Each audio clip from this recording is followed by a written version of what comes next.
Blackout. Could we live without electricity? Imagine this. You wake up one morning, and there's no light. Your phone doesn't work, no internet, no water coming from the tap. The fridge is just a warm box. You're disconnected from the world. Could you survive? Or are you unknowingly a slave to electricity? Today we're diving into a brutal question. Is humanity prepared to live without electricity? But we won't approach it from a technical angle. No talk of generators or solar panels. No, we'll explore it from a much deeper perspective. Philosophy. What would Socrates, Hobbes, Nietzsche, or Hannah Arendt say about this scenario? Could we reconnect with our human essence, or would we descend straight into barbarism? Think carefully. We are technological animals. Our civilization, our relationships, our identity, everything revolves around energy. Without it, who would we be? Socrates warned, an unexamined life is not worth living. And have we truly examined how much we depend on this invisible network of wires, waves, and electrons? Or are we living anesthetized, like prisoners in the cave, unable to imagine life without electricity? Today, we're not just talking about survival. We're talking about identity, about freedom, about what remains of a human being when all the artificial layers are stripped away. And let's be clear, we're not here to romanticize the past or to say technology is bad. The real question is this: do we own our tools or do they own us? Get ready to disconnect, get ready to think. Because the Great Blackout could be much more than a power failure. It could be the moment we come face to face with who we truly are. A world woven with electricity. Electricity is as old as the universe. It has always been there, in lightning, in storms, in the beat of our hearts. But for most of human history, it was an unreachable mystery, a spectacle of the gods. Only in the last 2 centuries did we begin to master it. Benjamin Franklin with his famous kite experiment, Michael Faraday discovering electromagnetic induction, Nikola Tesla dreaming of a wireless world, Thomas Edison lighting the first bulb. In less than 200 generations, we went from fearing lightning to building entire civilizations on electric impulses, and now absolutely everything depends on it. Light, clean water, refrigerated food, healthcare, transport, communication, the economy. Even our memories, our photos, our love messages are trapped in electric clouds. Martin Heidegger, one of the great philosophers of the 20th century, warned, technology is not neutral. It doesn't just transform the world, it changes how we relate to the world. When electricity makes everything easy, we start to see nature and people as mere available resources. Are we using technology or becoming part of its machinery? The Great Blackout would not just be a power outage, it would be an existential break. Yes, we'd lose comforts, but we'd also lose certainties. Who would you be without your emails, your fridge, your constant connection? Electricity has woven our reality like an invisible web. And if it breaks, not only machines would fall, we would fall too. That's why, beyond the practical, the Great Blackout would be a philosophical challenge. What remains of the human being when the world he built goes dark? Human nature, angels or beasts. Let's suppose the Great Blackout happens. No electricity for days, weeks, months, no communication, no supermarkets, no operational hospitals. What would happen to us? Here, 2 opposing philosophical visions come into play. On one hand, Thomas Hobbes, in his work Leviathan, argued that without a power to keep us in check, humans would return to their natural state, a war of all against all. In that state, said Hobbes, life would be solitary, poor, nasty, brutish and short. A prolonged blackout could unleash humanity's darkest side, selfishness, violence, fear, everyone fighting for survival. But not all philosophers were so pessimistic. Jean-Jacques Rousseau thought the opposite.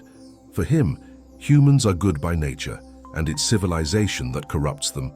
Maybe without electricity, without screens, without bureaucracy, we could return to a more authentic life, more connected to the earth and to each other. Who's right? Hobbes or Rousseau? Maybe the answer isn't that simple. Maybe some would act like wolves and others like brothers. Friedrich Nietzsche would add something more disturbing. Without society's imposed values, Each of us would have to create our own meaning.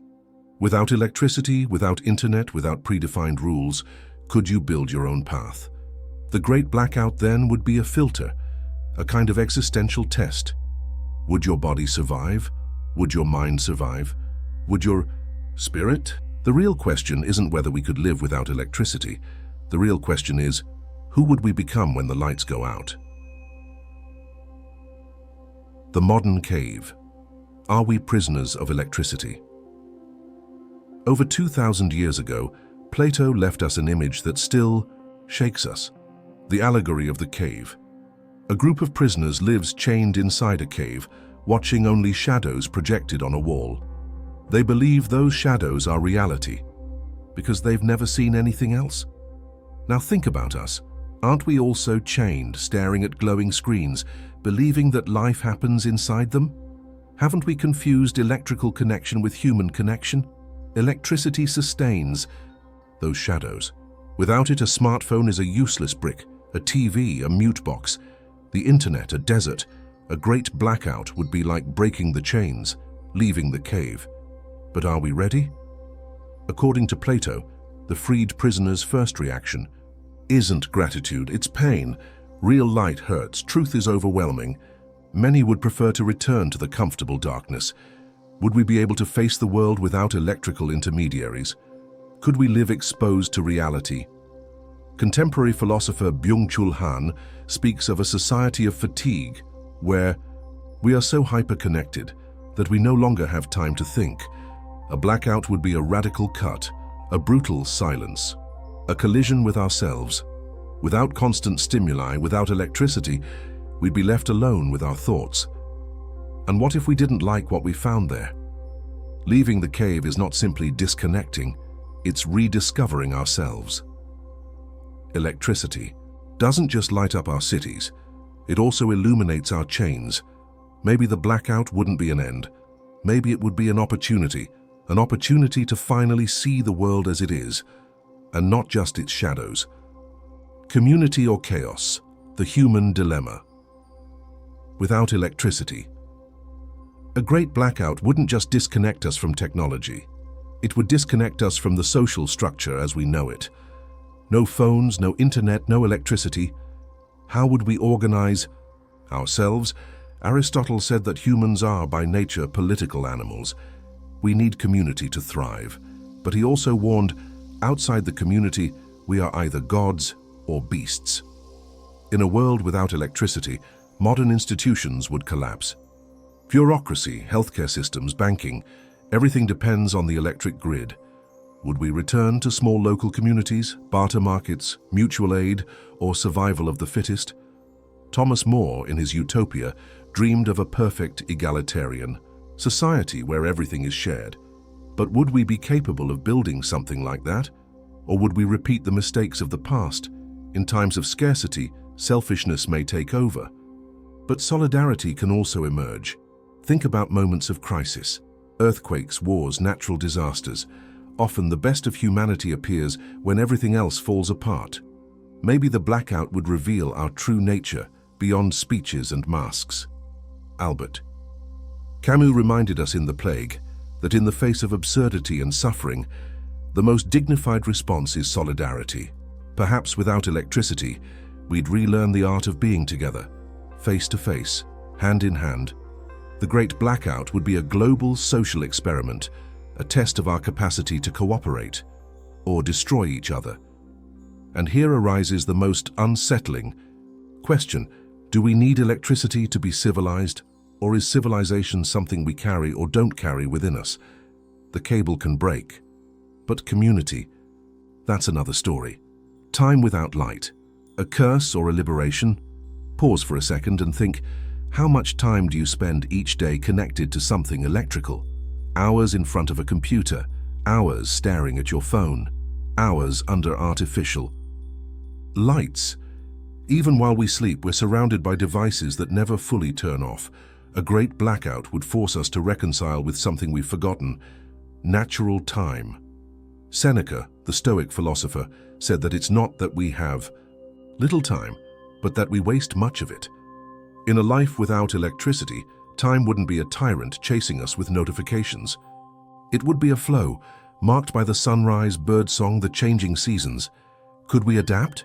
Or would anxiety consume us? Without digital clocks, online calendars, or Netflix marathons, we'd have to relearn how to be present. Heidegger spoke of being there, of fully inhabiting the moment. What if the Great Blackout gave us back that presence we've lost? But beware, the experience wouldn't be romantic or easy. Without electricity, night would be truly dark. Cold would bite harder. Hunger would become more urgent. We'd discover that living in the present isn't just peaceful meditation. Sometimes it's struggle, improvisation, survival. Human time without electricity would once again follow natural cycles, manual labor, long conversations by the fire, starry nights. Could we endure it? Or would we discover that without the electric anesthesia, life feels unbearable? The blackout wouldn't just shut down external lights. It would shut off distractions. And in that silence, in that immense slowness, maybe we would finally hear something we haven't heard in a long time. Our own voice. Nature regains its voice. Imagine a city in complete silence. No hum of cars, no constant mechanical buzz, no artificial lights bathing the streets. The Great Blackout wouldn't be just a human event. Nature would seize our retreat. Henry David, Thoreau, philosopher and naturalist, withdrew to live in the woods at Walden for 2 years. He sought a simple life in touch with what truly matters. For Thoreau, civilization was a cage, and nature freedom. Without electricity, we might feel, like he did, the deep heartbeat of the natural world. Animals would reclaim the spaces they once avoided. The sky, free of light pollution, would reveal a forgotten infinity of stars. Centuries earlier, Francis of Assisi spoke of nature as our sister, our common home. Without electricity, that lost kinship could perhaps begin to be restored. But it wouldn't be an instant or idealized process. Crops, supplies, water management, all would become more complicated. Nature would receive us without filters, in its beauty and in its harshness. The philosophical question here isn't just whether we could survive, it's whether we could relearn to live as part of something bigger than ourselves. Would we remember that we are earth, water, wind, fire, or as Jean Baudrillard warned, would we continue longing for our electrical simulations, unable to face the real world? A great blackout wouldn't be just collapse, it would also be possibility. A possibility for reconciliation, not as conquerors of nature, but as a humble part of its eternal cycle. Maybe, as our cities go dark, we'd begin to hear something older than any machine. The whisper of the forest, the roar of the sea, the true heartbeat of the world. Technology and alienation. What do we really depend on? Electricity sustains our way of life, yes, but more deeply, it sustains something else, our modern identity. Without electricity, would we still be who we think we are? Karl Marx spoke of alienation, the process by which workers become separated from the product of their labor and from their own human essence. In our electric world, that alienation has taken a massive leap. We are no longer just distant from production, we are distant from life itself. Do we know how to bake bread, grow a garden, fix something without spare parts? Without electricity, we'd be forced to confront our technological fragility. We'd realize that in many ways we are helpless without the tools others made for us. Simone Weil, a French philosopher, emphasized the value of manual labor, of direct effort, as a way to understand the world and ourselves. Where does that fit in a civilization of screens? The Great Blackout would expose all of this with brutal clarity. Many would feel vertigo. Others, perhaps, would rediscover a forgotten sense of purpose. What if the emptiness we feel at the loss of electricity isn't just material, but spiritual? In the darkness, we might not only find fear, but also an opportunity for reconnection. Reconnection with the essential, with our hands, with our roots. Because when everything superfluous is stripped away, what remains is the truth. The Great Blackout would be an extreme test, an X-ray of our most intimate dependencies. Would your identity survive without electricity, or would you discover that you were less you than you believed? In a world without plugs, we'd have to plug back in, but not into a data network, into the network of life. The myth of progress. Where are we headed? From a young age, we're taught that human history is an upward line. More technology, more comfort, more control over our environment. But what if progress is an illusion? Oswald Spengler, in The Decline of the West, warned that civilizations don't progress endlessly. They are born, they flourish, and they also die. The Great Blackout would be a brutal reminder that our proud civilization is not invulnerable. Maybe progress isn't a continuous ascent, but a cycle. Growth, glory, decline, rebirth. Friedrich Nietzsche also challenged blind faith in progress. For him, true advancement wasn't technical. It was personal. The transformation of the individual into someone who can create their own values.